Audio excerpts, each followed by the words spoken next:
Take uno. That's one in Española.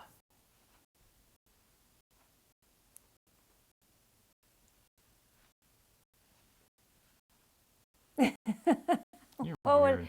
What was that for? Okay. Same if you do it, you did it.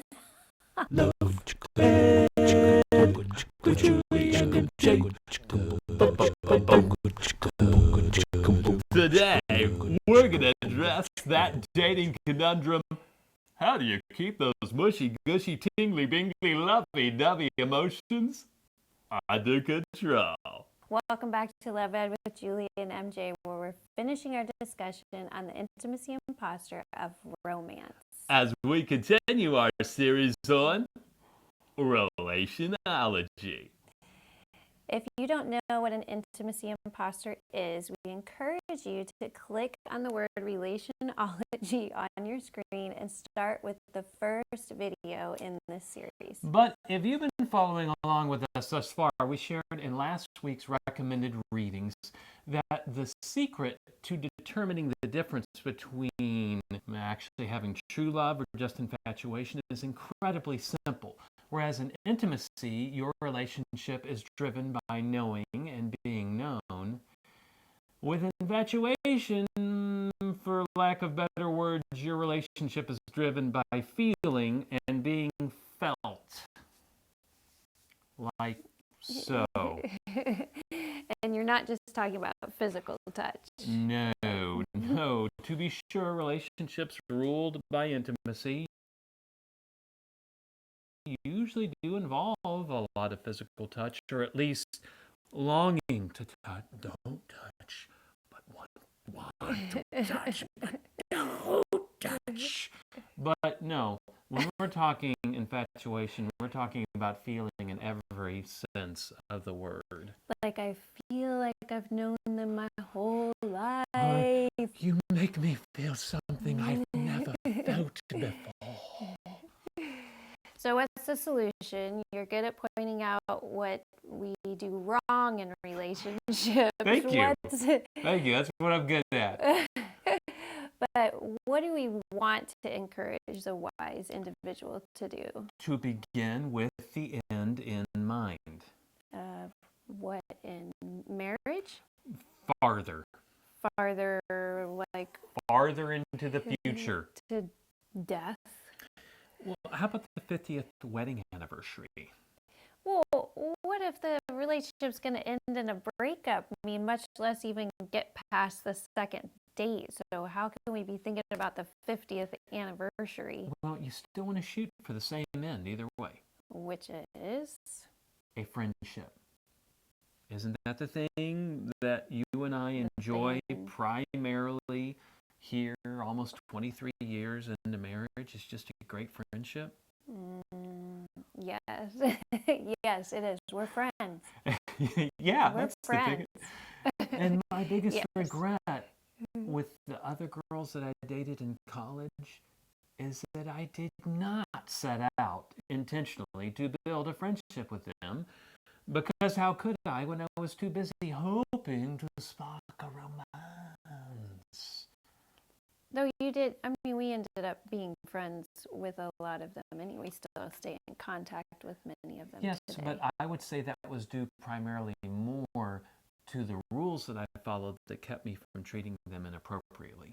Which we're all thankful for. Me too, but you watching, would you rather date someone who is following certain rules of engagement, but really wants to win your heart, like some sort of program, like win heart but do not touch, win heart but do not touch? Or would you rather go out with someone who wants to simply get to know you as a friend because they see value in you as a person, whether or not you wind up becoming boyfriend, girlfriend, or just better friends? Mm-hmm. So the end we have in mind is friendship. Yes. Now, I know the world promotes the idea that to get the most out of dating means feeling more. whether that means kissing, making out, hooking up, or just feeling the wonderful emotions of being in love. But that doesn't typically end very well. No, because it's the opposite of friendship. It's selfish. It's I want to feel more. I want to get more. If necessary, I will attempt to take more from the person I'm dating. That mindset does not build healthy relationships. But maybe you're wondering what a dating relationship that began as a friendship instead of a romance, what that would even look like. Yeah, and that's why we share various pieces of our own dating story in past episodes of Love Ed. And if you click on the link on the screen, you can see the most watched of those videos. It's actually called Will God Tell You Who to Lick? It's called Will God Tell You Who to Date? It's actually one of the top 5 most watched Love Ed episodes of all time. But if you click on the link below this video, you can go to our About page and watch all the videos that share our story. You'll also find links to this week's recommended readings on how you can put friendship ahead of romance in your own dating life.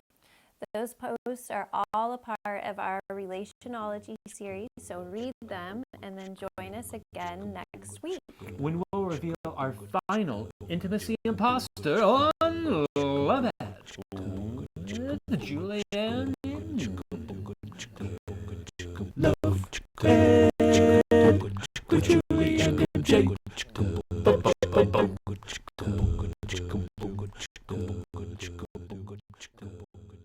There's a storm coming. Storm coming. I told you there was a storm coming. If you click on the link. Yeah, if I could have rescued it, but I still couldn't get my line. I was leaning in to let you lick me. That's right, We haven't baby. been married a long time.